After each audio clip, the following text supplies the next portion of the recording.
Nyankero Ozias, bonjour. Bonjour, Monsieur Magloire. Merci d'avoir accepté de répondre à nos questions. Nous allons avoir une entrevue sur la situation actuelle au Tchad. Mais avant de vous poser la première question, j'aimerais vous demander de vous présenter auprès de nos auditeurs qui nous suivent. Bonjour, Monsieur Magloire. Je suis Nankere Ogies, tchadien actuellement à Bordeaux en France. Je suis étudiant à l'Université de Bordeaux-Montagne et pour le moment, je suis un travailleur. Voilà.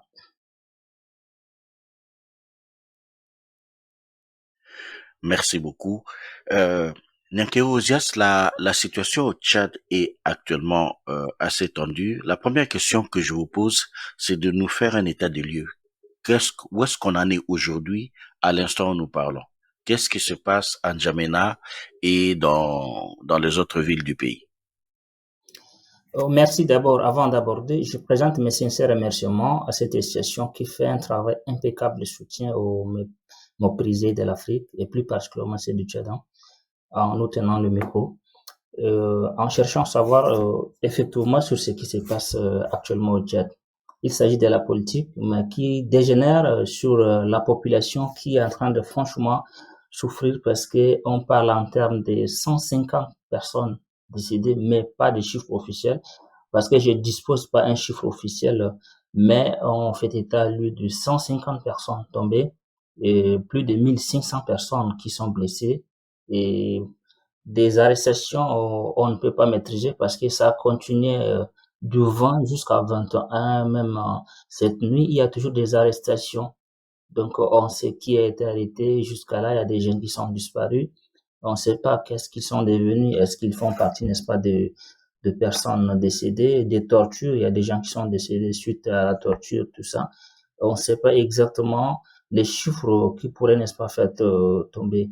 Donc, je pense qu'il fallait attendre peut-être dans quelques jours pour savoir qui est décédé, qui est simplement en prison et qui est aussi, n'est-ce pas, fait simplement disparu. Voilà. Donc, pour le moment, la situation est compliquée. Ces situations sont arrivées à la suite des manifestations qui ont été organisées par différents mouvements. Pourquoi est-ce que ces manifestations ont été mises en place, ont été organisées? Pourquoi est-ce que les gens se sont lancés dans la rue ces derniers jours au Tchad? Oui, actuellement, personne n'ignore, n'est-ce pas, fait, la malgouvernance de l'Afrique francophone, plus particulièrement, n'est-ce pas, la dictature imposée au Tchad depuis 30 ans après l'arrivée d'Idriss Déby en 90 au pouvoir. Alors, les gens manifestent pas parce que ils ont appelé, n'est-ce pas, fait, ils suivent un homme politique, non. Les Tchadiens, surtout les jeunes, manifestent individuellement pour réclamer leur liberté. Ils réclament effectivement les conditions de vie dans leur pays. Parce que, sans vous mentir, depuis des années, les entreprises privées sont fermées. Même les entreprises étrangères ont quitté parce qu'il y a tellement d'insécurité au Tchad. L'insécurité due, n'est-ce pas, faite à un pays qui ne compte que sur l'armée, une armée complètement mal formée, qui ne sait quoi faire dans la gestion, n'est-ce pas, faite des humains par rapport au matériel. C'est toutes ces injustices qui fait que les jeunes, pas seulement en chômage, mais qui sont méprisés chez eux, n'arrivent pas franchement à supporter, n'est-ce pas, cette dictature qui impose encore d'un père à un fils, c'est-à-dire impose encore les fils d'un dictateur au pouvoir. Alors, les jeunes ne réclament pas simplement le pouvoir, ils ne réclament pas le pouvoir, mais les jeunes réclament les conditions de vie. C'est ça qui a dégénéré, n'est-ce pas, fait, cette grande manifestation. Et voilà cette manifestation sanglante. C'est pas aujourd'hui que les Tchadiens tirent sur les Tchadiens. Ça a été toujours comme ça. On va rappeler que l'actuel président du Tchad a succédé à son père qui est décédé dans des circonstances non clairement élucidées. Et par la suite, la junte militaire au pouvoir avait pris l'option de ne pas se représenter, de terminer la transition et de ne pas se présenter pour les prochaines élections. Et malheureusement, cette option n'a pas été maintenue parce que actuellement, Le président actuel va diriger le pays pendant 2 ans et pourrait se présenter pour les prochaines élections. Qu'est-ce que cette décision a joué comme rôle dans ce qui se passe aujourd'hui? Oui, effectivement, les jeunes, après avoir, n'est-ce pas, appris les décès du président Déby et sa succession directement par son fils, il y avait, n'est-ce pas, fait la manifestation d'où il y a 17 personnes qui étaient tombées. Mais c'était les communautés internationales partout qui ont intervenu pour dire que le fils de Déby a pris un engagement de faire la transition des 18 mois chrono et il ne pourrait pas se maintenir par force au pouvoir. Et ce sont des déclarations que lui, le président actuel de la transition finie l'avait, n'est-ce pas, fait, je ne sais pas, fait déclarer. Malheureusement, ils ont fait une semblance de dialogue. Je ne sais pas, dialogue pendant lequel il n'y avait même pas le rebelle qui ont tué Déby, ils étaient absents. Et les vrais opposants, par exemple, les transformateurs étaient absents pendant ce dialogue. Oui, il fallait, n'est-ce pas, faire simplement des dialogues parce que c'était la seule chance pour les Tchadiens de se parler de ce qui ne marche pas et prendre une personne qui est, n'est-ce pas, faite apolitique ou bien une personne par consensus pour mettre à la tête de la transition pour qu'on organise les élections. Ces élections qu'on va organiser n'excluent personne, c'est-à-dire y compris le président actuel qui se maintient au pouvoir. Donc la logique voudrait qu'il se retire et laisse la transition à quelqu'un d'autre pour qu'on fasse, n'est-ce pas, fait l'organisation exacte des élections libres et transparentes pour que le Tchadien qui soit élu, voilà, n'est-ce pas, par. Mais ils ne sont pas malins. Ils ont simplement voulu que il a, n'est-ce pas, fait, après le coup d'État, il s'est maintenu au pouvoir pendant 18 mois. Après 18 mois, 2 ans plus, après 2 ans, il passera encore des élections, c'est-à-dire il est encore autorisé à faire des élections, à se présenter comme candidat. Or, nous savons très bien qu'au Tchad, aucune élection ne sera gagnée par une opposition. C'est pas possible parce que ils ont des armes. Les élections ne sont pas ce que nous pensons. En fait, ce que ça passe dans d'autres pays. Au Tchad, c'est pas possible. Moi, je suis né sous le Déby. Je n'ai connu que Déby. Alors, j'avoue qu'aucun président n'a été élu dans ce pays-là. Donc, ça serait pas possible. C'est ce qui fait que les jeunes, vu leur situation macabre, vu leur situation intenable dans leur pays, les jeunes ne peuvent pas se retenir, en fait. Parce qu'ils voient simplement les pays. Il faudrait qu'on se ressemble juste à un pays comme le Cameroun, le pays comme le Congo, pays comme Centrafrique auprès de nous. Mais nous faisons partie des 3 pays les plus misérables au monde. C'est ce qui fait que les jeunes ne peuvent pas franchement supporter ce pouvoir. Et c'est pas le pouvoir que les jeunes cherchent, comme je l'ai tantôt dit, mais les jeunes cherchent simplement la meilleure condition de vie de leur pays. C'est ce qui fait qu'ils préfèrent simplement mourir parce que, étant des gens de mort, et même c'est ce qu'ils disent. Voilà, c'est ce qui a dégénéré, n'est-ce pas, fait en cette grande manifestation sanglante depuis 3 jours. Donc, au fond, quelque part, ce qu'on est en train de craindre, c'est que si l'actuel président se maintient pendant la transition, c'est qu'il va faire le lit d'une réélection sur un tapis et que les élections qui seront organisées après ne pourront en aucun cas être crédibles. C'est ça la crainte qu'expriment les jeunes aussi, d'une certaine façon? Effectivement, parce que moi, je suis un enfant du Tchad, je sais très bien ce pays-là. Aucune élection ne sera gagnée par une opposition ou par quelqu'un d'autre. Parce que quand on devait, n'est-ce pas, faire aller en élection en 2021, les mêmes Tchadiens là ont fait une semblance d'organiser un forum, soit, n'est-ce pas, un dialogue qui réunissait tous les Tchadiens, mais qui a exclu les transformateurs du dialogue. Et simplement, ils sont partis pour modifier la constitution pour dire que pour être président, il faut absolument avoir l'âge au-delà des 45 ans. Et voilà. Parce qu'en 7 ans, Mastra Succès avait 38 ans. Il justifiait cela comme quoi, si tu es au-dessus, n'est-ce pas, des 45 ans, tu es immature, ben, il a fallu attendre juste quelques mois que Idriss Déby tomba. Et maintenant, quand Idriss Déby tombe, c'est son enfant de 37 ans qui est maintenant devenu l'homme le plus puissant et l'homme le plus intelligent, je ne sais pas encore, l'homme le... Voilà, c'est ça le Tchad en fait. Donc, ils reviendront pour dire que Idriss Déby, en fait, Idriss Déby fils est l'homme le plus puissant du monde. Jusqu'à certains vont partir dire que il est le représentant de Dieu sur terre. C'est inadmissible en fait dans ce Tchad-là. Donc, ils sont là simplement pour maintenir une personne au pouvoir comme bouclier et protéger, n'est-ce pas, leurs intérêts. C'est simplement ça. C'est des personnes qu'on les connaît. Ces personnes sont là nombreuses, très nombreux au Tchad, qui maintiennent par force, surtout avec des armes, ils sont capables de marcher sur les cadavres. Tous ces Tchadiens tombés, c'est parce qu'ils dénoncent, mais on les a tués pas parce qu'ils sont en train de manifester. Certains étaient arrêtés chez eux, on les a exécutés. Donc c'est comme ça le Tchad. Personne ne gagnera les élections. C'est ce que les Tchadiens savent. C'est pourquoi les jeunes et ils prennent, n'est-ce pas, prennent cette occasion pour dire malheureusement qu'on nous tue, on va continuer à ce qu'on nous tue. C'est comme ça que les gens sont dans la rue. Vous avez cité tout à l'heure le nom de Succès Masra. Quel rôle joue-t-il dans ce qui se passe actuellement au Tchad? Oui, Succès Mastra, c'est un jeune qui travaille déjà à la BAD. C'est un économiste, un Tchadien, franchement, c'est un grand leader qui a créé, n'est-ce pas, fait un parti qui s'appelle le Transformateur. Lui, sa rhétorique, du moins sa politique, c'est une politique toute faite moderne qui sert, n'est-ce pas, fait à servir le peuple. C'est comme ça que ce monsieur s'est lancé dans la politique pour, en fait, et donc quand vous lisez, n'est-ce pas, fait son idéologie, ça fait absolument adhérer les jeunes.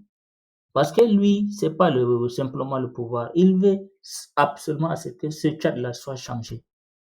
Quand il tient, n'est-ce pas, faire son discours, ça fait franchement adhérer les jeunes, ça fait franchement adhérer le monde. C'est comme ça qu'il est devenu, n'est-ce pas, fait, en sorte, n'est-ce pas, fait, une personnalité, euh, je ne sais pas, fait, plébiscitée par les jeunes.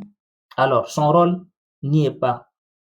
Tout ce qu'il fait, il demande d'abord la jeunesse, la population. Qu'est-ce qu'on doit faire? Il n'a jamais fait quelque chose de lui-même. Je vous envoie simplement consulter sa page, surtout l'image, la date qu'on a convoqué à la justice. Imaginez ce monde en vidéo. Au bout d'une heure du temps, au moins centaines de milliers de personnes ont regagné Masra Succès pour l'accompagner à la justice. Parce que ce n'est pas Masra que les gens convoquent, mais c'est la jeunesse. Surtout, n'est-ce pas, les méprisés qui sont convoqués. C'est comme ça, en fait. Sa politique, c'est pas veut dire que c'est Masra qui a convoqué les jeunes. Les jeunes sont en train de lutter pour leur propre vie à eux, parce qu'ils sont en train de vouloir, n'est-ce pas, fait les conditions améliorées. Donc, Masra fait partie de la tête. Simplement, c'est pas Masra. Il ne fait pas quelque chose de lui-même. Je vous dis une autre chose. En 2016, quand Kebzabo, Saleh Kebzabo, actuel premier ministre de la transition, était candidat, il était le seul homme que toute la jeunesse tchadienne était derrière lui. Et les jeunes, c'est pas la politique qui cherche. Ils sont en train de chercher qui peut les sauver. C'est simplement, ils sont en train de chercher les voies de se faire sauver de leur situation. C'est pas veut dire que c'est Masra qui a réuni. Non, les jeunes cherchent qui est mieux pour nous sauver. Donc, c'est pas Masra qui est, n'est-ce pas, la cause. Il n'est plus la cause. Après Masra, je vous assure que même après Masra, il y aura encore d'autres jeunes qui se feront plus que Masra. Donc, ce qui veut dire que Masra n'est rien dans cette affaire. C'est l'injustice. Disons que c'est l'injustice créée qui a fait que les jeunes vont toujours sortir. Ils vont continuer toujours à sortir. Il naîtra encore d'autres Masra, même après Masra. Voilà. Donc les jeunes Tchadiens n'ont pas besoin de quelqu'un pour les manipuler, qui les pousserait dans la rue. C'est vraiment leur situation au quotidien, au jour le jour. C'est leur avenir qui les motive à manifester aujourd'hui dans ce Tchad. Une autre question, Nyankero Ozias, c'est le Tchad est un pays très militarisé. Ça fait le pouvoir est aux mains des militaires depuis plusieurs décennies. Mais il y a aussi un aspect, un autre clivage dont je voudrais qu'on parle ici, c'est le clivage religieux, l'opposition entre les populations musulmanes plus au nord du pays et les populations chrétiennes plus au sud du pays. Est-ce que dans ce qui se passe actuellement au Tchad, il y a quelle est la part de la religion dans ces manifestations? Quelle est la part des appartenances religieuses, communautaires ou tribales dans ces affrontements, dans ce qu'on voit aujourd'hui au Tchad? Oui, en termes n'est-ce pas, fait, de la religion, moi je n'ai jamais abordé, n'est-ce pas, la question qui traite de la religion dans ce pays. Parce que si c'est le communautarisme, je dis oui, parce qu'il y a le communautarisme, mais pas la religion en fait. Surtout la religion musulmane, il y a une grande partie de la, de la population méridionale, c'est-à-dire la population du Sud, qui est aussi musulmane. Je vous dis par exemple, j'ai des frères qui s'appellent Oumar et qui sont à Amadou, j'ai un oncle qui s'appelle Abdallah, tous ces gens-là, c'est des noms à connotation en fait musulmane. Ce qui veut dire que un oncle peut être musulman, un papa peut être chrétien. Pour ça, je pense que c'est pas ça. Il ne s'agit pas de la religion, mais des communautarismes. Je vous explique pourquoi n'est-ce pas fait ces clivages, pourquoi le Tchad est visiblement divisé en deux, mais les gens ne veulent pas reconnaître ça. Il semble que c'est des points sensibles, tout ça. Non.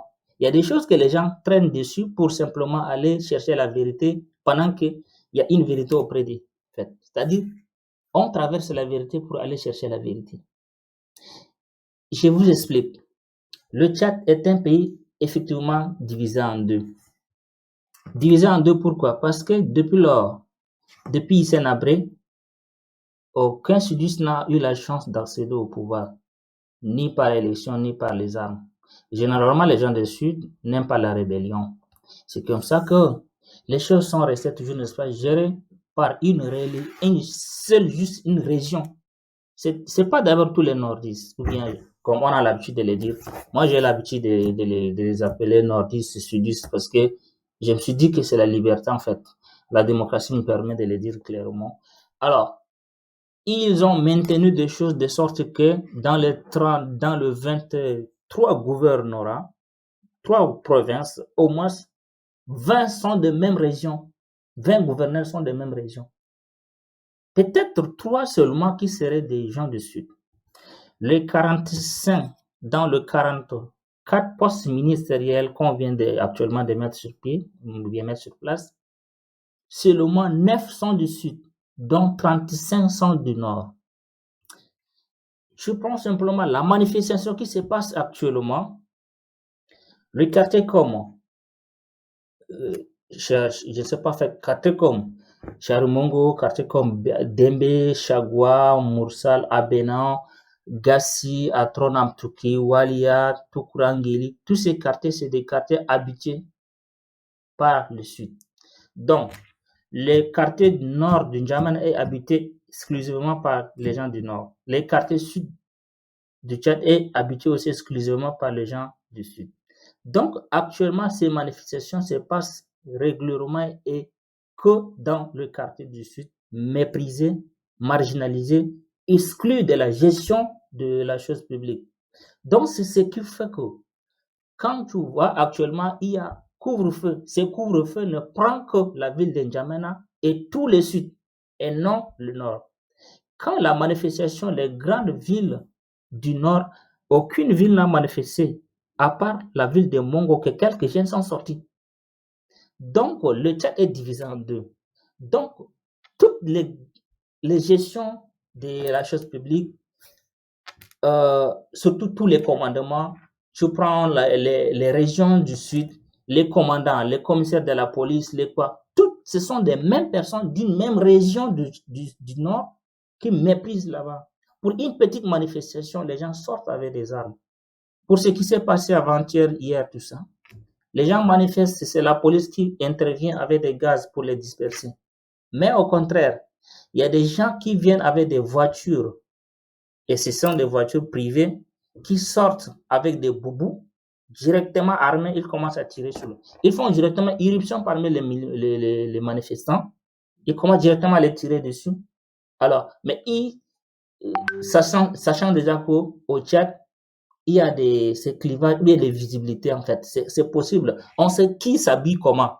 Les gens du Nord, ils s'habillent avec des boubous. Pour la plupart, les 99% des gens du Nord s'habillent en boubou. Et en même temps, les 99% des gens du Sud s'habillent en habits ordinaires comme nous autres. Donc, dès que la personne, sa manière de marcher, sa manière de faire des choses, tout, quand il sort, on sait automatiquement que celui-là est du Nord, celui-là est du Sud.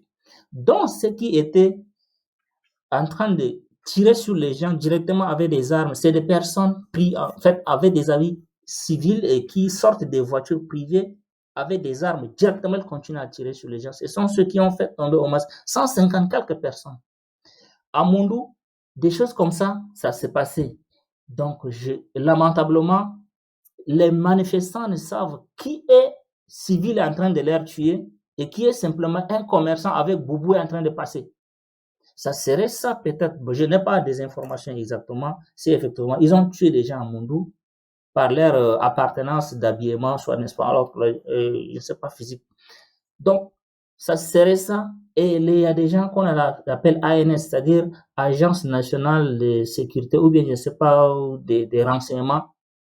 C'est une branche de la police, bon, j'allais dire c'est milice, je ne sais pas quel est leur rôle. Pour eux, c'est des gens qui soustraient des gens soit de la nuit, soit ils les font tuer, mais ils sont toujours en civil. Donc, ce sont ces gens-là qui tuent plus. Alors, c'est comme ça, ils s'infiltrent aussi parmi les manifestants. Si les manifestants les détectent, ils peuvent le faire du mal. Donc là, c'est ça qui s'est passé, mais pas la religion. Personne ne touche à la religion. C'est faux. Ce sont des faux trucs pour simplement se donner le pouvoir, pour dire que non, ces manifestants-là sont en train de s'attaquer à un truc religieux. C'est simplement pour se donner le point. Sinon, en réalité, les Tchadiens ne luttent pas par religion. Notre lutte, c'est celle, n'est-ce pas, de l'égalité, de la justice, de restaurer l'homme en otage. Parce que les Tchadiens sont en exil dans leur propre pays. Voilà. Je, donc, si je comprends bien, tout le pouvoir est détenu par les personnes originaires du nord du pays. L'appareil sécuritaire est détenu par les personnes originaires du nord du pays. Et la majorité des personnes qui ont perdu la vie dans les manifestations, la majorité des personnes qui ont été blessées dans ces manifestations sont originaires du sud du pays. On est là dans un conflit qui communautaire à la limite. Comment est-ce qu'on va s'en sortir en une minute parce que le temps il file vite? D'accord. Quelles seraient les pistes de solution? Oh, les pistes de solutions sont, c'est que, franchement, s'il y a autre possibilité, c'est celle peut-être de demander, moi, à mon niveau, en fait, moi, je conclue de ma manière, je n'ai pas consulté quelqu'un pour le dire. Moi, je dis que nous avons des comportements complètement différents. On ne peut pas vivre ensemble.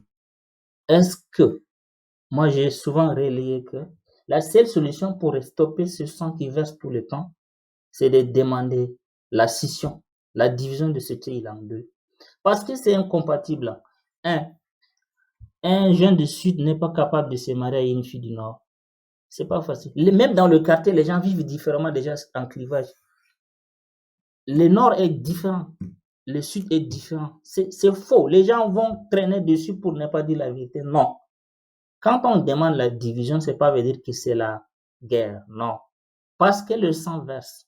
Les gens parlent, ils tuent les gens au nom de l'unité. Les gens tuent les gens au nom de vivre ensemble, mais c'est faux. Il est bon qu'on demande, n'est-ce pas, la scission, qu'on introduise, n'est-ce pas, une demande de scission au niveau de l'ONU pour que ces pays soient divisés. Bon, nous autres, on va peut-être aller voir nos amis du Nord, ceux du Sud. Bon, si moi j'ai envie de rester vers le Nord, je reste. Si j'ai envie de rester du Sud, je viendrai rester en tant qu'un humain. Et c'est bien du sang là vont se calmer. Parce que c'est impossible. Là où nous sommes, le Tchad est deux, mais les gens ne veulent pas simplement, franchement, en fait, dire ce qui est vrai. Il y a que 3% des Tchadiens qui sont en captivité, on les fait jouer comme des têtes de proue pour, je ne sais pas, faire la représentativité, simplement pour dire que c'est tous les Tchadiens qui sont au pouvoir. Non. Il n'y a que 3% de Tchadiens qui sont actuellement dans la gestion de la chose publique avec ces gens du Nord. C'est faux. Le Tchad n'est pas en train de vivre la paix. Nous sommes en train de vivre simplement des carnages. Donc ces carnages ne peuvent être arrêtés que par la demande d'une scission, exactement les pays soient divisés en deux. Tout va y aller, tout ira bien. Sinon, c'est pas possible.